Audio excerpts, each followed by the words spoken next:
So today we're very happy to have Fei Yan from Rutgers University to tell us about entanglement entropy 1+1 dimensions with defects. Thanks a lot, Eva, for the introduction. Thank you very much for the opportunity to speak here. So today I will tell you something about like some recent things that I'm thinking about on entanglement entropy in 1+1D with defects. So first of all, let me tell you about motivation. So the total motivation could be divided into like two categories. The first big part of motivation is the study of quantum entanglement. Now, quantum entanglement has definitely attracted lots of attentions, especially in more recent years. And people in different communities want to study this kind of things from different purposes, and there are lots of intersection things that are interesting. So first of all, for people working on quantum information and quantum computing, quantum entanglement is viewed as a resource for manipulating computational tasks. In particular, lots of quantum algorithms rely on existence of quantum entanglement between different qubits. Now, for condensed matter physicists, they have been studying quantum entanglement for a very long time for all kinds of purposes. So, for example, by looking at the scaling behavior of the entanglement entropy with respect to the subsystem size, one can try to diagnose quantum critical phenomena. And we'll see this in a few slides in this very simple example of transverse field Ising model. Now, quantum entanglement could also be used to study dynamics of strongly coupled quantum systems, and it could also be used to characterize quantum phases of matter. Now, from a high-energy theory point of view, maybe I should say I am a high-energy theorist, and this topic is sort of like new to me, so maybe think of me as a graduate student in this topic. So I would like to hear your feedbacks. So from a high-energy theory point of view, of course, many people have been studying entanglement entropy and related stuff. So there's a huge community of holography working on that, which I will not talk about at all today. Many of you are, of course, experts on that, but I will touch upon another use of quantum entanglement, namely it could be used to measure degrees of freedom under the RG flow in quantum field theories. So as the simplest example, today we're going to be talking about 1+1D, and as I said earlier, you could look at this scaling behavior of entanglement entropy with respect to subsystem size. So as we later see in 1+1D, at critical point, you have a logarithmic scaling, where the coefficient is determined by the universality class of your critical point. And if the critical point is described in the continuum by CFT, you could extract central charge from this leading coefficient of the scaling behavior. Now, central charge is, of course, one of the oldest example of a monotonic quantity along the RG flow. And today I will be talking about 1+1D systems in presence of defects, so there are also analogous quantities which you could extract from the entanglement entropy, and we will give simple examples later in the talk. Okay, so coming to the second big part of motivation, namely the study of defects. So defects are important tools in describing nature. For example, defects can be used to describe quantum impurities, boundaries of finite size systems, and domain walls separating different order regimes. From a formal quantum field theory point of view, defects are also very important. Things like line defect surfaces, like domain walls, play important roles, in particular for the non-perturbative effects of quantum field theories. So my previous work has focused a lot on defects in supersymmetric quantum field theories in 4 dimensions and 3 dimensions, or say 3+1, 2+1 dimensions. So this is sort of like a continuation of my previous research interest. However, now I'm trying to get rid of supersymmetry, but also go lower dimensions where things are a little bit easier to study. Okay, so motivated by these two big categories of things that why people care about quantum entanglement defects. So today I will tell you something that I've been thinking about recently, namely on entanglement entropy in 1+1D with defects. So this talk has 2 parts. Although the time is not evenly distributed between these 2 parts, so most of the talk will be focused on the first part. The first part of the talk is sort of like a discrete point of view, or point of view on the lattice. Namely, I will be talking about entanglement entropy in 1D critical quantum spin chains with defects. Now, these defects from this 1D quantum quantum speeching point of view, it's a point-like defect. So it's some local modification around some sites, nearest neighbor sites, and the link connecting them. Or now from the continuum point of view, this is a line defect extending along time direction. So most of the first part, I will be describing this sort of things in transverse field Ising model, because it's just like one of the simplest model you could study this kind of things, and also to set up stage and to motivate various things. And I will also briefly mention something work in progress, and hopefully to appear as we were writing this paper, and hopefully to appear on December, January. I guess it's already December. So I set a trap for myself. But anyway, so I will mention a little bit on this new thing about defects in the three-state parts model, which is like a natural generalization of transverse field Ising model. Natural generalization in which sense will be clear when I talk about it. Now, the second part, which I will only comment on like very briefly, is a field theoretical replica trick method to study the same kind of problem. So most of this is again will be reviews, and I will also mention something I've been discussing with Ivan here, where Ivan has taught me a lot of things on this field theoretical point of view. And before I go into details, let me just remark that today I will only be talking about simplest possible setup. Namely, I'm only going to be thinking about bipartite quantum systems, and the total system is in a particular pure state. It's the ground state. Now, of course, you could say I could do tripartite quantum system and partite the system to subsystem A, B, and C. Now, if you want to ask about the entanglement between subsystem A and B, entanglement entropy itself will not be a good indicator for such things. Now, however, there are other things you could consider. So one of them is the so-called logarithmic negativity and or mutual information, things like that. Now, although I will not mention those things today, the methods I described here will also be generalizable to study those quantities. However, it will be more complicated. And now let me also comment what happens in higher dimensions, because I think most people here are more advanced and you're living like higher dimensions. So if you go to 2 plus 1D and then ask the same kind of question, now on the lattice, I should say that a lot of these things we're relying on some numerical techniques such as density BMRG, which is very powerful in 1 plus 1D. However, if you go to 2 plus 1D, it might have some benefits if your two-dimensional space is like a cylinder. However, in general, it loses its power. So generically, you would use some other things like quantum Monte Carlo, which has various subtleties. So that would be one of the difficulties to go to 2 plus 1D. Now, analytically, as we will see, when the time comes, this field theoretical method basically boils down to computing correlation functions of so-called twist fields in presence of the defects. Now, if you go to 2 plus 1D, this twist field, which was the local operator in 1 plus 1D, will become a line operator. So it becomes a non-local operator. So that also will be like introducing actual difficulties to describe such a thing. So that's just a comment for what happens if you go to higher dimensions. Also, that's just my excuse for why do I talk about 1 plus 1, because it's simple enough where you could do both the numerics and the analytics and try to compare these things. Now, there's another side motivation, which I'm interested to talk more later, like during the day, like I'm here all day, but or if you're interested, is the revival of the study of spin chains related to quantum simulation. Now, this kind of relation exists for both digital and analog quantum simulation. So digital quantum simulation is something you could even run on your laptop using some classical simulator. It has the benefit that you could simulate some system across different platforms. So whether it's a superconducting qubit or a trapped ion or Rydberg atom arrays, you could try to simulate the same kind of problem and then let them compete with each other. And if you have a important thing here is you have a very nice benchmarking protocol to those kind of problems. So one simple setup involving spin chain is the so-called Quench Dynamics. What that means is you just initialize your state to be some simple product states, for example, all spin up, and then at t equals 0, just apply this Hamiltonian, for example, the defect Hamiltonian we'll be talking about later, and then your time evolve.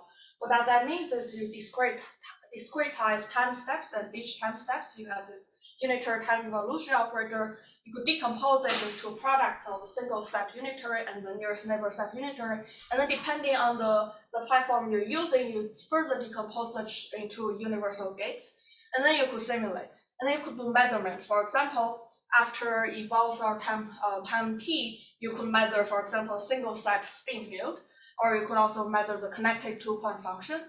And then because, why does it call the Quench Dynamics? Because the initial product state is not an energy eigenstate of your Hamiltonian that you apply at equals 0.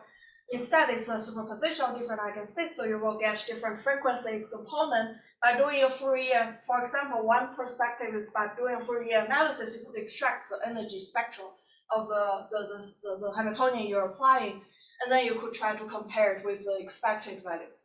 Now, analog quantum simulation is sort of like using some particular setup to simulate the system.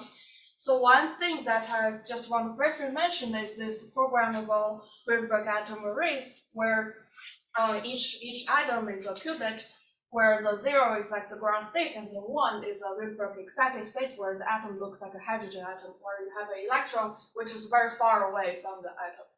And now you could arrange the atoms into using some optic tweezers and then into the setup, into the lattice setup you're interested in. Now the important thing is here, there's a Rydberg atom blockade effect, which means if you accept one atom here to be in this excited states within certain radius, there cannot be other atoms excited to that state.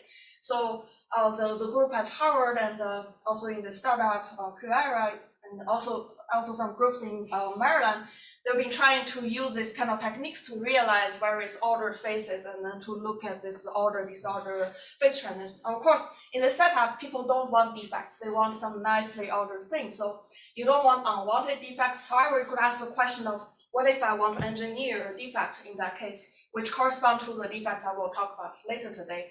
And then you could again try to do experiments in this platform and then try to compare with the expectations. Currently, are people just looking at one-dimensional? There's a 2D thing. But they look at two-dimensional. Yeah. But is one-dimensional harder because those will be more relevant to the thing here? Yeah. So one-dimensional will be more relevant to. But is it actually harder? I think it's easier for them. Why didn't they do that first? The easy and more interesting one is the one I would expect them to do first. Yeah. No, they already the 1D is possible. I'm saying now they can also do 2D. So they have already done it. I think so. Yeah. So. And and the measurement they found agree with the theory expectation. Well, I don't know how good, but one thing for sure is they don't consider this a defect case. So, yeah, But have you spoken with them or? No, I want to, but I haven't. Okay. I'm just briefly mention. I should say that this part perhaps is only one example that I just started to look into, but I haven't spoken to them. But do you understand, like in this one-dimensional chain of Rydberg atoms, how would you engineer? How do you control the impurity? So I think for the symmetry defect, this Z2 defect in Ising case, I think you can just sort of like so the order phases are interesting. Like the Z2 order phase is like one excited, one ground, one excited, one ground state. So you could have like one excited, one ground state, one ground state, one excited state. So you just break that pattern. And I think that corresponds to this Z2. Insertion of the I think so. But so that would be like kind of easy to do. But then you could ask, what about duality defect? Then I don't know. That would be more complicated. Yeah, I'm very interested in that. I haven't talked to any experts on this. Okay, so let me so please interrupt me with any questions or comments or anything you want to say. So let me start with the simplest example, transverse field Ising model. Transverse field Ising model is perhaps the simplest spin chain you could think about. So it's a spin chain where each side hosts the spin 1/2 degree of freedom, and I use this kind of graphical notation where each blue dot corresponds to this qubit of each site. Now I wrote down this Hamiltonian for the open boundary condition. So convention here, you can also write it down for periodic boundary condition, but this is particularly for open boundary condition of n sites. Now there are two terms in the Hamiltonian: the nearest neighbor interaction, poly sigma z coupling, and then there's also transverse field sigma x with some transverse field strengths. Now the sigma x and sigma z are just O sigma y, which will appear later just poly matrices. Now the total Hilbert space is a n copies of tensor prime of n copies of C squared. The transverse field Ising model has a symmetry which so I think there's a recent like generalizing symmetry, but this is a good old zero-form symmetry, but I just call it symmetry. So it has a Z2 symmetry, and the Z2 symmetry charge, which is supported on the whole space, namely supported on the whole spin chain, is given by the product of the transverse field. And you can check that this Z2 symmetry charge commute with the Hamiltonian, which means it's a symmetry. A transverse field Ising model is interesting because you sort of have a computation between these two terms. So the sigma Z coupling tends to orientate your spin to be all spin up or spin down, versus this sigma X transverse field picks a particular preferred direction in the sigma X direction. After you translate it into the computational Z basis, it becomes a superposition of possible states. So as you could imagine, when you vary the values of transverse field strengths, you get some sort of phase transition. And in particular, for transverse field strength H bigger than 1, you get the paramagnetic phase, which is a Z2 disordered phase. It's a gapped Z2 symmetry preserving phase. For H smaller than 1, you get a ferromagnetic phase or ordered phase, which is a gapped Z2 symmetry breaking phase. Now, exactly at H equal to 1, you get a second order quantum phase transition, which in the continuum is described by the good old Ising CFT. Now, one can ask that in this setup, how does my entanglement entropy behave, or how does it scale with the subsystem size? So setup is the following. I should say like this kind of graphical notation, the blue dots I said each blue dot is like a spin 1/2 system, and then I guess they all look the same color, but the horizontal line is like a sigma Z coupling, the vertical line indicates the transverse field. This kind of graphical notation would be like a little bit helpful when we talk about insertions or defects later. So anyway, so the setup is following. You have this spin chain, and you just pick your subsystem to be a spin block of IO sites. Now, the total Hilbert space, as we said earlier, for the total spin chain is just the tensor product n copies of C squared. So now you have this tensor product structure where it's a tensor product of the Hilbert space for the subsystem A tensored with the Hilbert space for the complement. Now, of course, when you say this kind of things, my bad. You immediately feel uneasy about it because this kind of tensor product decomposition is definitely not true in general. So even on the lattice, if you're considering like a lattice gauge theory, you will run into trouble because you will have gauge field degree freedom on the links. However, for spin chain setups, this is fine. And of course, in the continuum, this is definitely not true. So you have to carefully pick the regularization choice around this entanglement cup, namely the end point of this subsystem. And I will briefly mention that in the second part of the talk.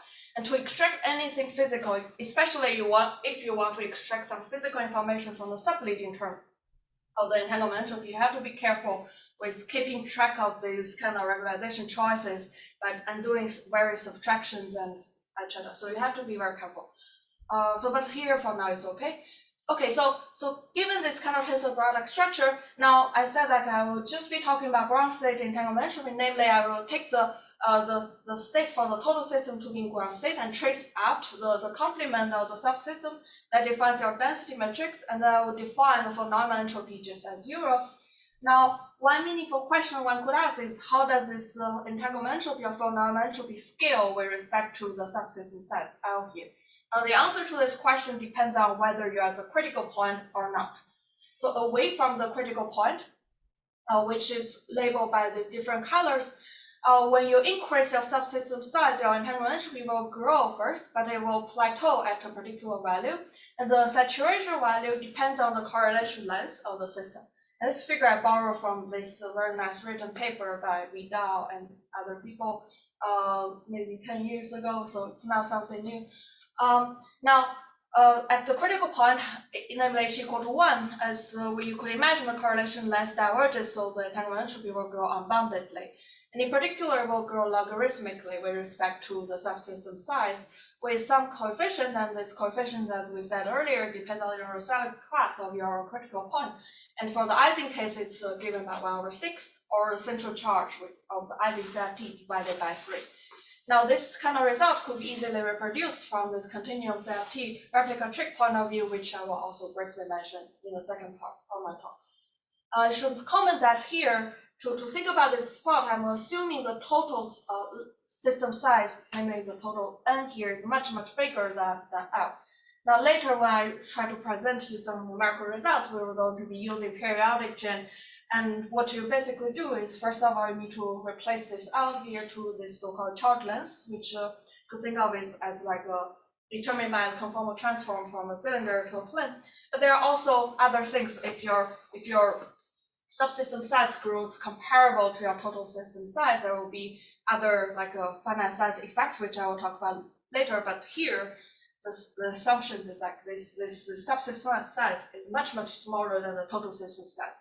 The reason why this is possible is because transverse field Ising, you could do a Jordan-Wigner transformation to map it to the Majorana chain, which is you can then exactly solve it. So that makes it easier to reach relatively large total system size.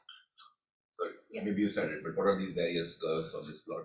Yeah, so this in particular corresponds to h equal to 0. Now you could ask, why is it 1, not 0? It's because they particularly pick this macroscopic cat state, namely the superposition of all up or down. So if you just pick like either all up or either all down, then 0. And then this is like a smaller than 1 values of h. And this blue one is at h equal to 1.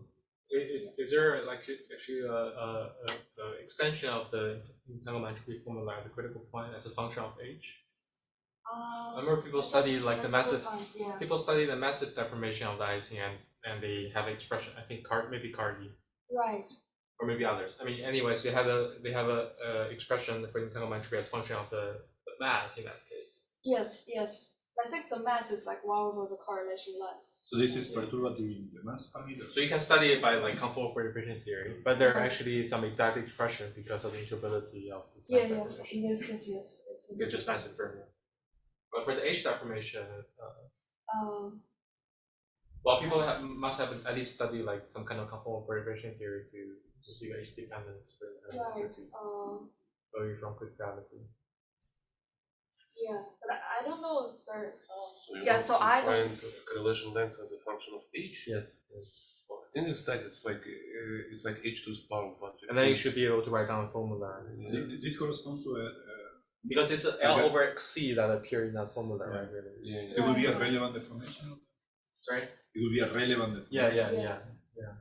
But they all look logarithmic, sort of. Right? Yeah, but it's L over C, right? Yeah. C is the correlation of that.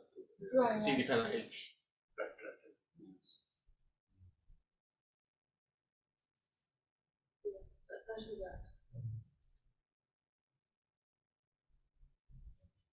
Thanks. So let me say that part of the motivation for this first part of the talk is to think about how does the scale and behavior change when you introduce defect in this, for example, transverse field Ising model. Now, as you could imagine, the answer to this question. So first of all, since we're talking about h, from now I will just restrict to h equal to 1. So I'm just going to be restricted to the critical transverse field Ising model. You might worry that numerics is not good enough, but it is, at least in the 1D system case, like DMRG is still okay. So I will be restricted to the critical transverse field Ising model, but then inserting defect. Now this kind of scaling behavior will also depend on where you put the defect, and I will only talk about the simplest example, which I will mention later.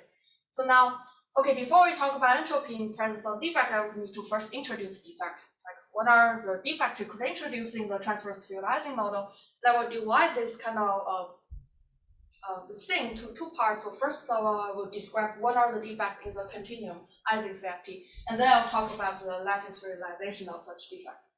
So now, a particular nice class of defects, I should say, like, let me just say again, sometimes I say defect, sometimes I say lines. It's because this kind of defect in the continuum is a line defect extending along time direction.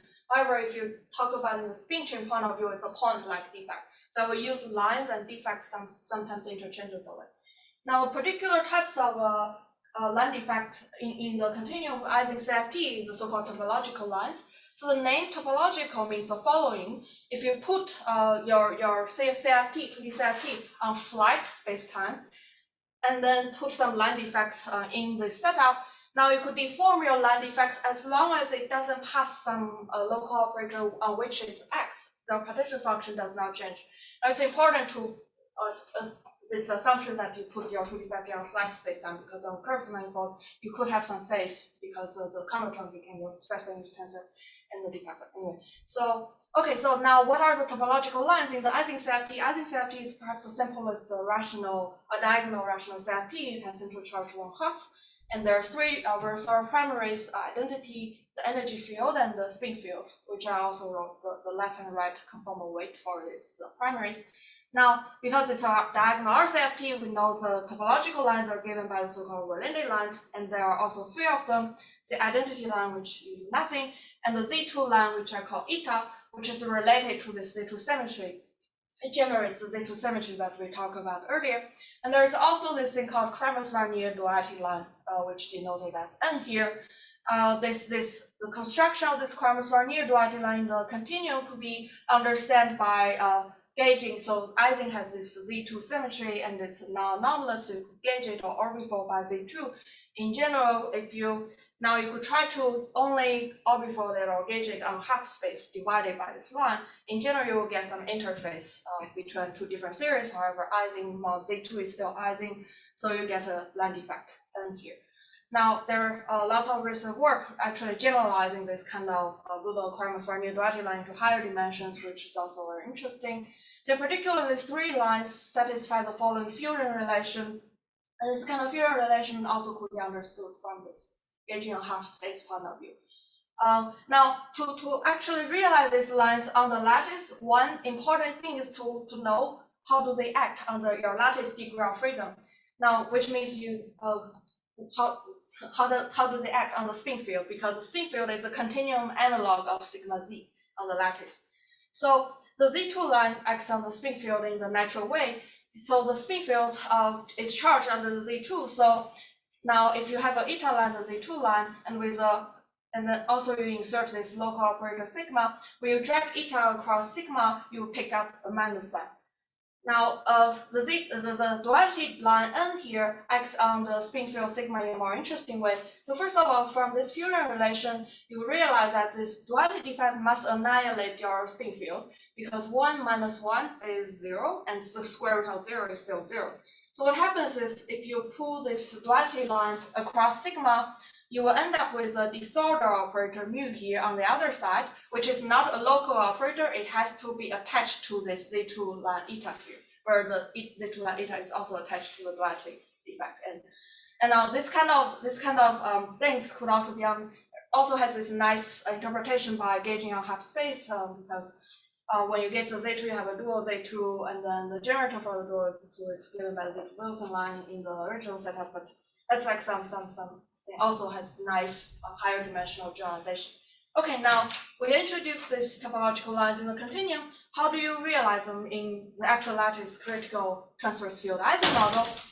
So because the Z2 symmetry flips the sign of sigma field, this is easier to implement on this transverse field Ising chain. So I should say that my convention is like, because it's a point-like defect, so I will just be locally modifying terms between, say, set I0 and set I0 plus 1. So the Z2 defect, what you do is just flip the minus sign to plus sign here. You could think of this in the following. One particular site. Yeah, one particular site, like between set 1 and set 2. And just flip the sign. Yeah, exactly. Kinetic. Yes, okay. Yeah. The next one. The Hoping term, kinetic term, and then, or if you think of this as a periodic chain, this effectively changes your boundary condition from periodic to anti-periodic. So it's just like a Sorry, I'm confused about. Is it important on the fact that you just couple I0 and I0 plus 1 and not your one? I would have expected. The other one means. No, the previous one. Sorry, I0 minus 1. Yeah, minus 1. No, you could also put it between I0 minus 1 and I0. No, but I was I don't know. Somehow I was expecting symmetry, right? In the sense that being coupled to a single link. Sorry. You flip the sign on a single. You're asking when. No, I understand that, but I was expecting probably also a coupling between the I0 and I0 minus 1. That's in the first term.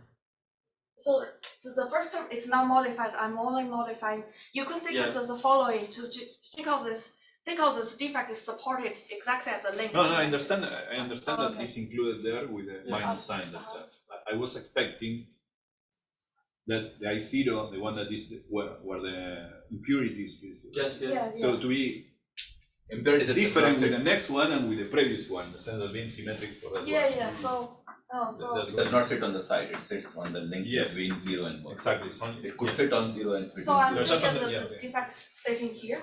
Of course, there's also a 0 minus 1. no, I understand. Okay, no, it's just it's my mistake. I was thinking of the defect to be located at the at the No, side, it's but no, located it's on the actually Yeah. the defect is the link. Yeah. If you want, Yeah, no?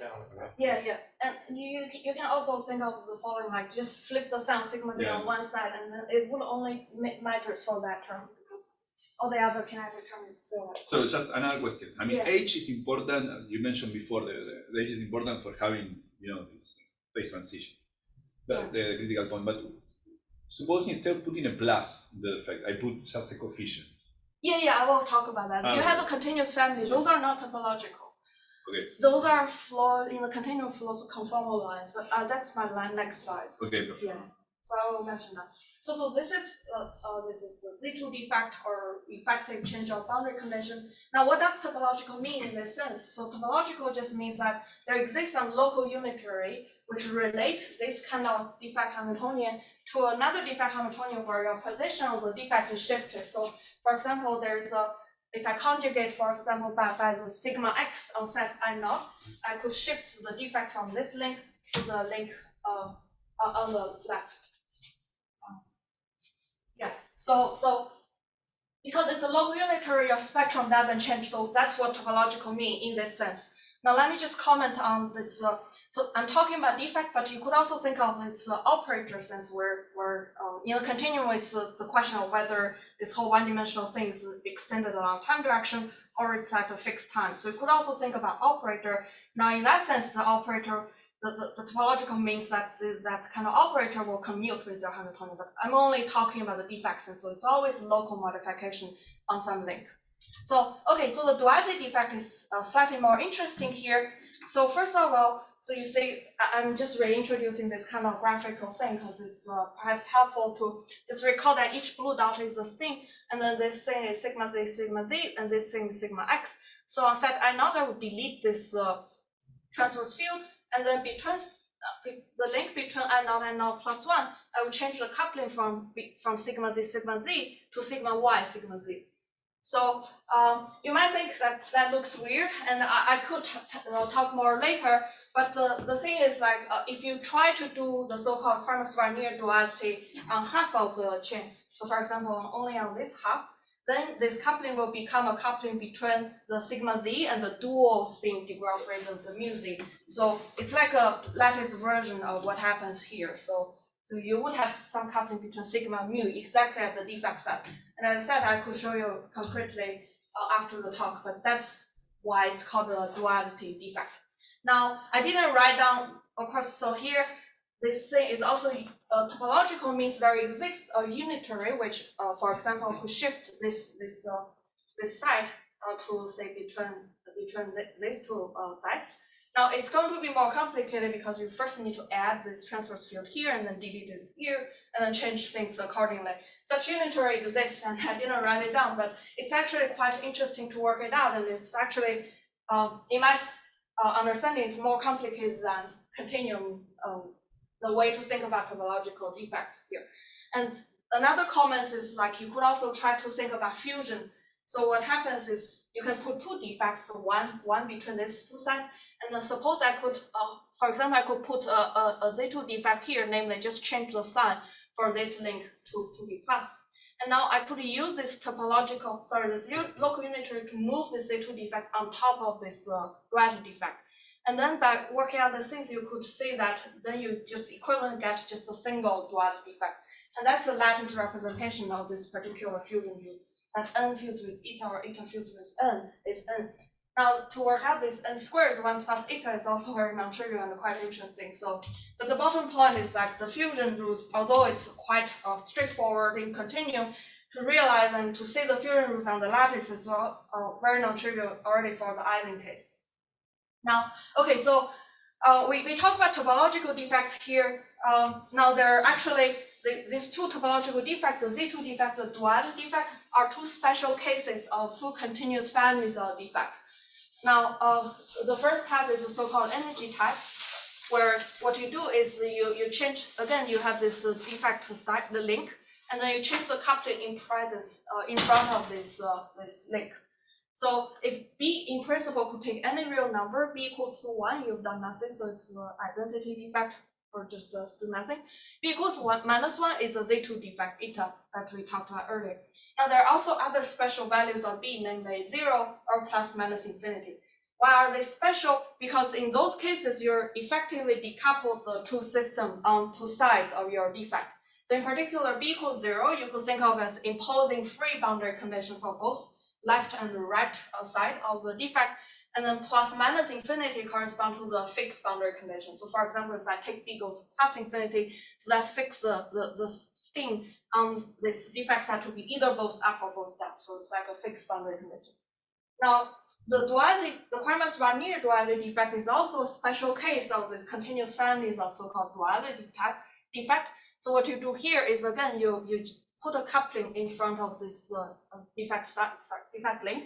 Now, because there's a simple unitary which you can use to flip the sign of this coupling, namely because I don't have a transverse field on set I naught, so I could conjugate by this, and I would flip the sign of B tilde. So without loss of generality, B tilde takes the value between 0 and plus infinity. Again, B tilde equals 1 is this topological defect which we talked about earlier, and B tilde is equals 0 or infinity. You again decouple the system on both sides, so it's effectively could be solved as the tensor product of boundary conditions for both sides. Now, you could ask, like, why do we have these continuous families of defects in critical transverse field Ising model? What do they correspond to in the continuum? So in the continuum, we would have a line defect in the Ising CFT, and those continuous families, they flow to conformal lines in the Ising CFT. Now, why do we have these continuous families of conformal lines? One simple way to say it is the so-called folding trick. So just fold this whole thing, and then you get another theory, but on a half space with some boundary condition. Now, this other theory is like two copies of Ising or Ising square. It just happens like Ising square is this particular Z2 orbifold compact boson at a particular compactification radius. It's either 2 times square root of 2 or square root of 2, depending on the convention, so I didn't write it. But it's that particular theory. So because you're talking about this Z2 square root of 2 times the self-2 radius. That's right. Square root of 2 times. That's No, that comment, that's in No, but the convention. first convention was self-2 of radius. No, so Okay, no it's square 2 times the self-2 radius. So that's convention independent. I agree. That's convention independent. That's why I said that. So in this theory, you have like a continuous families of Dirichlet and Neumann boundary condition, and roughly speaking, the Dirichlet map to the energy type after you unfold, and Neumann map to the duality type. Now I'm lying here because This is the argument for without transverse field, right? Without what? Without the transverse field, like it is. This is the argument just for the Ising when h equals 0, right? This is sorry. Okay. H equal to 1 is the Ising CFT, yeah. and Oh, you're asking like what about I think you confuse the I'm confusing the 2D statistical. Ising. Yeah. Oh, yeah. Sorry, this is It's This is a simple 1 plus 1D. Yeah, exactly. So I should say like this Z2 orbifold, it also has this discrete values of this twisted boundary condition, and those actually map to this kind of totally reflective things. But that's just a comment. Okay, so now we introduce the defect. Now let's try to think about how does insertions of defect changes the study of the ground state entanglement entropy. So as we said, like you could imagine namely I want to still study the scaling behavior of the entropy with respect to the subsystem size. And the answer to this question will depend on where do you put the defect. So simplest case is following, you put the defect right in the middle of your subsystem. So I picked a subsystem, for example, here of the 6 sides, and the defect is exactly in the middle. Now in this case, if you in the continuum, there is this prediction of what the scaling behavior looks like. So in particular, this entropy will still scale logarithmically with respect to the subsystem size out here, and the coefficients still correspond to the central charge, the box central charge divided by 3. And there is also some subleading term. Now, when you have a subleading term, of course, there will be some junk in there. So which means there will be some non-universal number, which is just a number. It's not something physical. It depends on your regularization choice in the continuum and the lattice. It corresponds to the particular way you cut it, or this natural way to sort of like a clean cut way to think about the problem. But the subleading term, you could write it as a non-universal term, which is delta here. It's just some number, and plus something physical, which means that if you change the defect you put here, this non-universal term will be the same for all setup, as long as you keep everything else the same. But there will be this physical thing here, which corresponds to the G function for the defect. And in particular, in the transverse field Ising model case, all the energy tab here, well, not the special ones, but all this continuous one here has G function 1, and all the duality has G function square root of 2.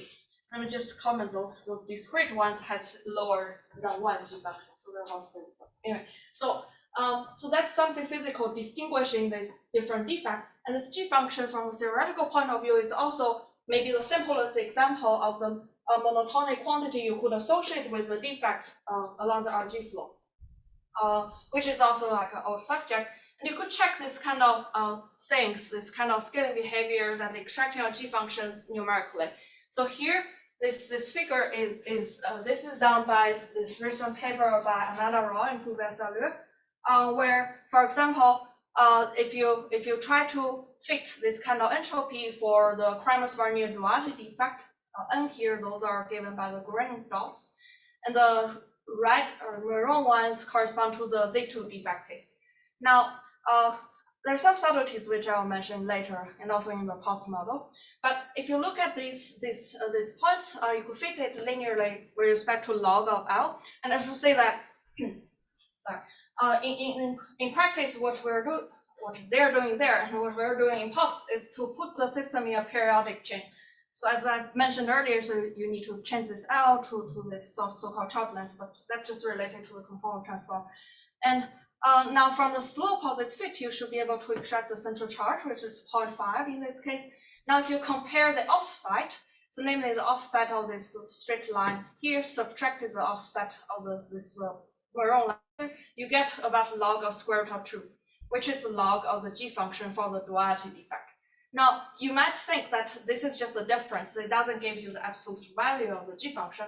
However, recall that in the last slides, this Z2 defect is in the same universality class of the identity defect. So if you were to study like just a periodic chain without insertion of any defect, you will get the same thing. So this kind of like subtraction actually gives you the absolute value for the G function.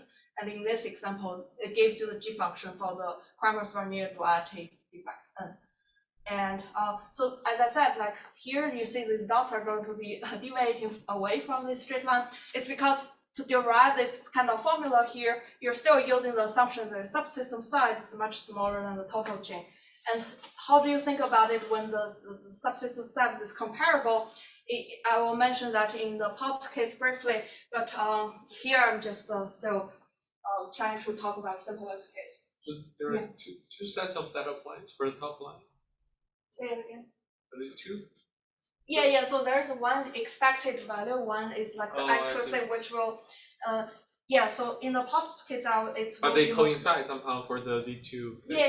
Yeah. Because the Z2 case is the equivalent. Z2 case of all the symmetry defect case is equivalent to the case of identity defect or no defect. So in that case, this is the exact linear relation with respect to the charge length. So it's like, I see. Yeah. So that should say that the plot is going to be always, my subsystem is smaller than half of this because this is a sine function. I will say what happens if you go. L is the. L is the number of sites. Okay. So I will. Subsystem size. Yeah. So because sine function will like monotonic only stops before you reach half system size, but. In the Potts model, I'll show a figure and then to say what happens there, like what happens for the more complete picture when you keep increasing your subsystem size. So there's another quantity for this spin chain that also knows about this G function for the defect. That is not the entanglement entropy, but the thermal entropy. I see. So what is the advantage if you want to study, say, the G-functional defect? What is the advantage of this method versus studying the thermal entropy for the system? First of all, the thermal entropy is the setup a statistical Ising model or still in the quantum Ising. You can study either case. So I don't know if this is actually more advantage, but I agree. Like in the statistical Ising case, you could even put the lines more arbitrarily because you didn't, and then you could study thermal entropy. Numerically, I suppose this is zero temperature, right? Yeah, this is. But the same quantity, this G function can be accessed by studying the thermal entropy. Of 2D, right? 1 plus 1 dimensional. The statistical model. So there is correspondence of d-dimensional statistical lattice with d minus. I'm talking about the quantum lattice. But if you wanted to study the same quantity from thermal entropy from 1 plus 1D transverse to Ising, you have to put it at finite temperature, right? Yeah. But I thought the phase transition occurs only at zero temperature. No, you can study the CFT at finite temperature. Oh, that's right. Yeah. You put the theory on the critical point, you study on the finite temperature. You compute the free energy. There's an extensive piece that's determined by the center charge. There's a non-extensive piece, and that contribution is determined by the G function. Right. Yeah. So I don't. But it will not appear as a log anymore. I see. So I don't know if this is easier to study or that setup is like more accepted. I don't know. But I agree. You can also extract that from somewhere. Okay, so recall that we have those coupling terms B and B tilde here, and somehow, but because those continuous family have the same G function, so if you were studying this symmetric case, they just disappear. You don't see the data of this defect coupling anymore. You could ask, how do you get access to that? So there are various things you can do. So one extreme case is a case where you just take the defect to be right at the entanglement cut, like right at the boundary of your subsystem. And if you do that, you will still have a log scaling, but this coefficient will not be the box central charge anymore. So this will be something which depends on your defect coupling. So I will not talk about that in detail. Or in general, you could think of like if I have some defect and I want to take two intervals, like I increase the number of subsystems, and then you could ask what's the expected scaling behavior in those cases. Then that's something that's actually quite difficult to answer, and that's also part of the motivation to use this analytical replica trick method to sort of get some idea of what happens there. Okay, so as I said, like the time for my talk is not evenly distributed, so most of the part will be on this like this. So that concludes the transverse field Ising model. Now let me just briefly mention for what happens for the three-state Potts model. Now the three-state Potts model is a very natural generalization to Ising in the sense that you just replace each site from a spin 1/2 system to a spin 1 system. So instead of spin up and down, now you have spin at 12 o'clock, 4 o'clock, and 8 o'clock. So this is sometimes also called the clock model. The Hamiltonian looks almost the same, except you need to replace your Pauli matrices from a 2x2 matrix to a 3x3 matrices.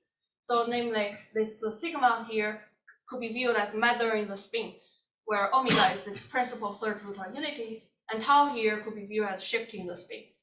Now, the Potts model also has a larger symmetry. It has the S3 symmetry. You think of the symmetry as permuting the three possible states on each side.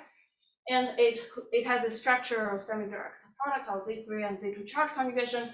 The corresponding charge you could also construct in this way. And in particular, the sigma field has charge 1 under Z3 symmetry. Now, because of similarities, Potts model also have a similar phase transition structure.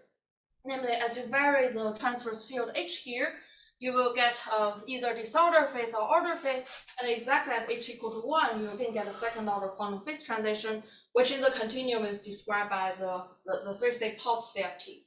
Now, although on the lattice, the three-state Potts or clock model is very similar to transverse field Ising model, this continuum three-state Potts CFT is not quite similar to the Ising CFT. So it has central charge 0.8, and it's a non-diagonal model with respect to the Virasoro algebra. If you think about the extended W3 algebra, it's probably the simplest minimal W3 model. And in particular, it has 12 versatile primers in the continuum. So if you just forget about defect, just ask the question of how do I match all the lattice degree of freedom to those 12 continuum degree of freedom, that's already quite non-trivial. And part of this was worked out in this particular paper. So now let's see what kind of defects does this critical POTS model or POTS CFP have. Instead of 3 defects in the Ising case, now you have 17 simple topological defects. Simple means it just this defect cannot be written as a direct sum of different defects. Actually, how to understand this direct sum is also interesting analysis, but I'm not going to talk about that. But luckily, they are generated by just a few of the defect. So you have again identity, and then recall that POTS has this S3 symmetry, so there will be a Z3 defect, which is then called eta here, and the Z2 charge conjugation defect called C. And there's also a similar Kramers-Warnier duality defect, which are again called N here. And there's also a so-called W defect, and sometimes people call it Fibonacci-Annual defect because it fuse according to the golden ratio relation. So W fused with W is 1 plus W. So part of this work with my collaborators to realize this kind of defect in the clock model. So again, for the symmetry defect, it's sort of like intuitive to think about those things. So for example, the Z3 defect is again by introducing a certain twist along this link. So in particular, you just add the phase e to the 2 pi over 3 in front of this kinetic term of Hopper. Now the charge conjugation defect is also realized similarly. So I didn't say that charge conjugation takes sigma dagger to sigma. So what you do here is to change this kind of sigma dagger coupling to sigma dagger coupling. There's also a condition conjugator, which I didn't write explicitly. And the Kramers-Warnier duality defect is also very similar, and it could also be sort of orbifolding by Z3 on the other side, like in an analogous sense for the Ising case. And now I didn't write the W defect because to write it in terms of the clock model, degree of freedom, it's like sort of like a long expression. And I should say that we constructed those kind of defects using integrability techniques. So for at least for the W defect, there is not a direct physical way to think about this directly in the clock model. So that's why I didn't write it. Okay, so now if you look at the now suppose you insert this either of those defects in your POTS POTS clock model, and then try to ask the question of what's the scaling behavior of the entanglement entropy there. So I could still look at the simplest case, namely the subsystem is located symmetrically around the defect. Now, as we said earlier, you could still extract the G function there. So in particular, you could do numerics for example, the Kramers-Warnier duality defect, which is labeled in green, and the Z3 defect eta, which is labeled in blue. And I should say that, again, this is a periodic chain of about 80 sites.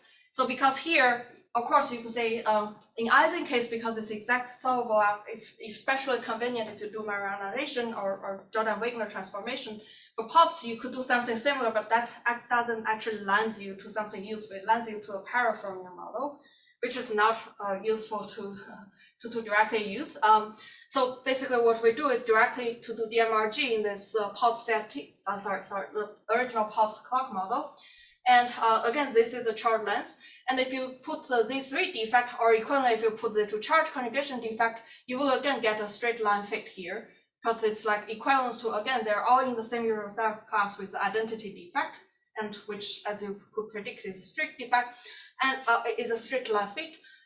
If you think about, for example, Kramers-Warnier duality defect, now again, so at the beginning of this data points, which means the subsystem size is much smaller than your total system size, you will still get a straight line fit, where from the offset you could extract a number log of square root of 3, where square root of 3 is the G function for the duality defect. Now, as you see that as you increase the subsystem size, these points are going to deviate from the straight line. And I told you that this plot is for the subsystem size is smaller than half chain. What happens if you go across this half point? So it's going to turn around and it's going to come back to this blue line. So the asymptotics is easier to think about this. Why does it come back? Because I'm only bipartite in the system. So when I increase this subsystem size to be like a much larger than half of my total subsystem, the entropy is equivalent to be thinking about the entropy for the complement. And in that case, it's that thing is relatively small. It doesn't detect the defect you inserted here. So it would asymptote back to the case without defect or with symmetry defect because they're in the similar size class. And the middle point is also very interesting because it's like the average of the G function between the duality defect case and the symmetry defect case. And if you want to do a CFT computation, the setup, one setup which is convenient is the following. So I have a cylinder, which is space, I have a circle, and then there is some defect inserted at some point. Now, I could switch this circle to become an interval. So again, this defect of this interval will have the theory of Potts square, which is just, unfortunately, just Potts square. It's not something nice like Ising case. So if this boundary condition will correspond to your physical defect, and this boundary condition corresponds to whatever boundary condition you have after a fold, you have no defect. So the special point of the middle point is like my subsystem will be exactly half of the total circle length. So that map to here, I will have a subsystem which is exactly half the size of my interval. So then the subleading term, it makes sense that the subleading term will give you this averaged G function. Now you could ask like, how do you, I should be honest, like I did not match this deviation exactly by doing this kind of computation because Potts square is not something nice, but for Ising you could do that. Like there's some recent work to compute this kind of finite size effect using the Mariana fermion description because it's a free theory. Okay, so I think that's what I'll probably say about Potts. So I think I started at 11:05, so maybe I could just take a few minutes. Okay. But feel free to leave if you have other obligations. Sorry, just like I talked too long. Okay, so let me just summarize this point. So I talked about entanglement entropy, but on the lattice point of view, using transverse field Ising and the three-state Potts model. Now, I said that you could also use continuum replica trick technologies to compute such things. So let me just briefly say what's the replica trick. So let's suppose a total Hilbert space has this sort of tensor product structure, which is not true in the continuum, but let's for a moment suppose this is true. And the total, your total system is your ground state. And you could trace out the complement and then compute the entropy. Now, the appearance of the log inside the trace is bad news because that means if you want to compute this, you need to diagonalize the density matrix. So the replica trick is a trick to remove log from inside the trace to outside the trace. So what you do is to define the so-called Renyi entropy, which boils down to compute trace or row to the nth power, and then take the angle to one limit. And of course, this is easier said than being done because the Renyi is officially defined for n being the positive integer only. So taking this angle to one limit is in general also not true. So now we take this assumption, which I said is not true in the continuum. So how do you think about this kind of things in the continuum? So setup is the following. The continuum, our total system in space is just a real line. And I pick a subsystem to be some interval and then call the rest its complement. Now, what you could do to get a tensor product structure is to insert some boundary condition here and here. So in 1D case, it's special because the boundary is disconnected. So in principle, you could insert different boundary conditions here and here, but for simplicity, let's just insert some boundary condition. And in particular, if you're thinking about a critical system, I'm just going to insert some conformal boundary condition here, and with some size ipsu. After you do that, you get a tensor product structure. For the Hilbert space correspond to the subsystem A with boundary A, and also the Hilbert space for the complement with boundary A. Now, there's last question. So this procedure of computing the entanglement entropy from Renyi entropy, taking this limit. So what is the status of this? Meaning, when does it work? When it doesn't work? And if you're not sure, is there something to support your answer by taking this limit in a naive way? Yeah, I think when does it work for the so from this older literature without the defect, it works, for example, for subsystems being two disconnected intervals, and then you that works in the sense that it's not you can take the limit after you expand in terms of the cross ratio, for example. So maybe that's not exactly working like You mean using. it works in the sense that it produces the answer that you expect? Right. But it's for the current status. I mean, for free theories, I think like in presence of boundary, like for a strip case, there are some recent work, but I'm not sure like to what extent this works in the sense that it actually gives you a nice analytical expression and then you pick up. But you'll focus on the Renyi entropy instead, right? Yeah. So in practice, people focus on the Renyi entropy instead. Do people compute any entropies also from the lattice? Yeah, you can do that. So you just make different. You literally take replicas on the lattice, and people also do Monte Carlo sampling that way. Like you can compute these things in Monte Carlo, like in 2+1D, and you sample different copies. That's also one. And what about the people who are doing the Rydberg atoms? I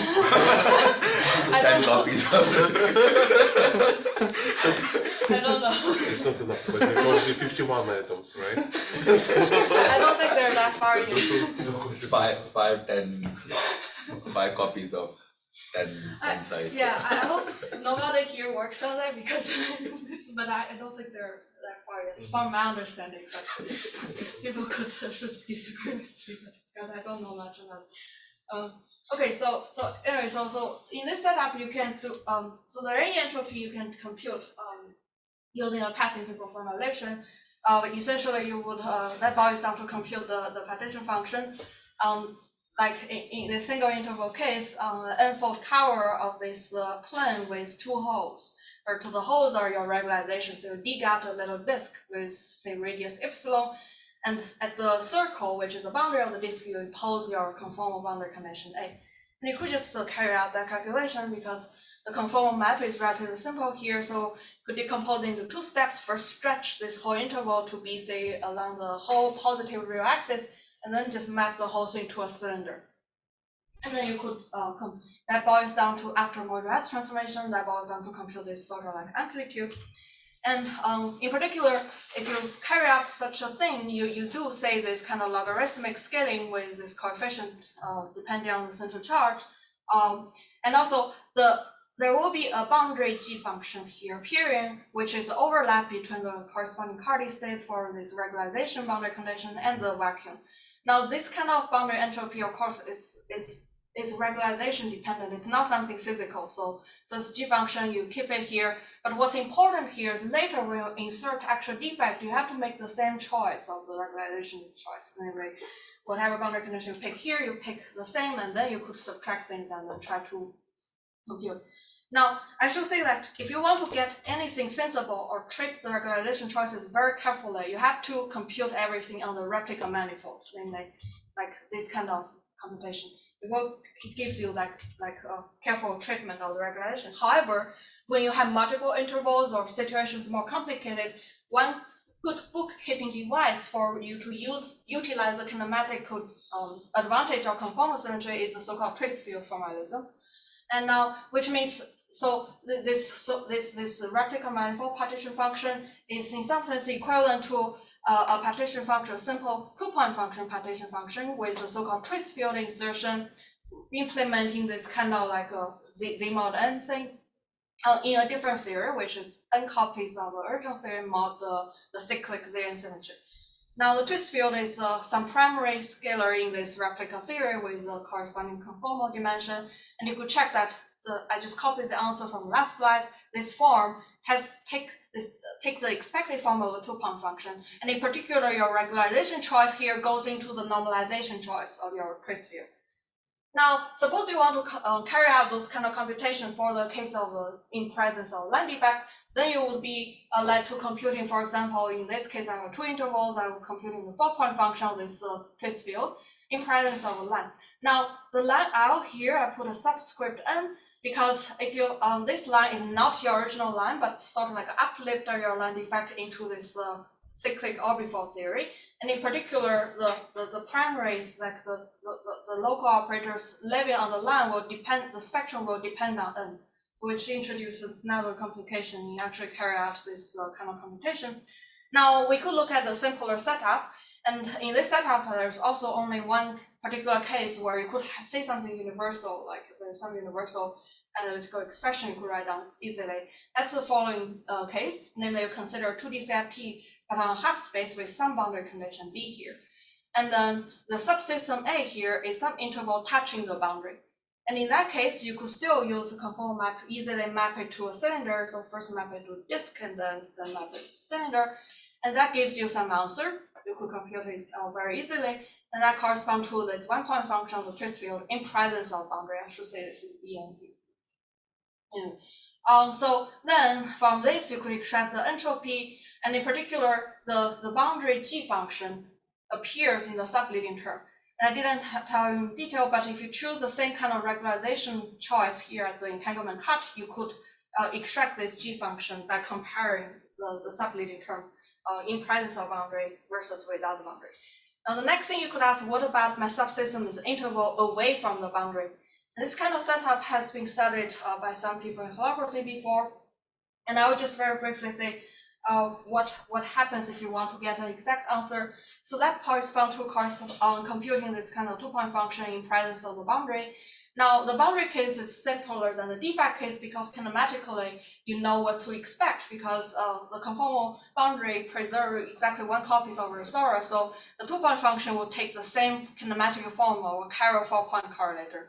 So then, in particular, it would depend on this cross ratio of the 4 points where you have original 2 points and reflect it across the boundary. Now, there are different channels you could try to write out this kind of function. The so-called boundary channel, where you first take the Bach boundary OPE, you write your twist field in terms of boundary operators, and then take the two-point function here. And then basically that requires you to enumerate all the contributing boundary operators. And then that also involves this S-channel conformal block. And there's another channel, which is a Bach channel, where you fuse the twist and anti-twist field first, and then take the one-point function. And similarly, involves a T-channel conformal block. Now, there are two special limits here, where eta, recall eta, is this cross ratio here, where eta goes to 0 means your interval, these 2 points are very close to the boundary, and eta goes to 1 means they are very far away from the boundary. In those two cases, you could simplify the expression because there's only identity modules contribute, and then you will get the following answer for the Renyi entropy and the entanglement entropy. And in particular, if eta goes to 1, namely my interval is very far away from the boundary, doesn't seize the boundary at all, you recover the expected Bach behavior. If eta goes to 0, however, so x1 and x2 are like the vertical distance of this interval endpoint. So if the interval is very close to the boundary, both of the coordinates matters, not just the difference of those two. So these boundary conditions preserve themselves conformal invariance. Yeah. So someone has considered the case in which, even though you have the conformality, the boundary condition that is not conformal invariant? I don't know. Because this imaging kind of trick works only in that case, right? You can do that, but I don't know if someone considered. I'm just saying. You're studying conformal efficiency around the boundary, additional boundary operator. Yes, it would be like a kind of moving one of these vertices or something. No, it will be like a 5-point function. To leading order in perturbation, it will be like a 5-point function. We have additional operator on the boundary. That's true. But I don't know if people have. I was just saying in this case it's already kind of complicated in general for. Yeah. So in principle one can do that absolutely. So yeah. So one question you could ask: what happens if it has intermediate? Like between 0 and 1, so you need to enumerate those kind of contributions carefully and then try to say something. So okay, so sorry, I think I'm out of time. So let me just summarize. I talked about this entanglement entropy in 1+1 with defects, both on the lattice and in the continuum. And thank you for your attention.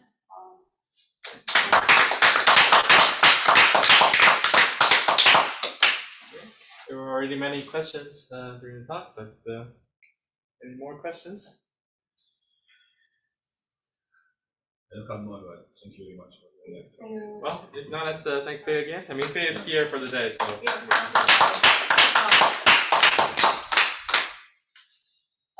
And we have another talk by Sami after.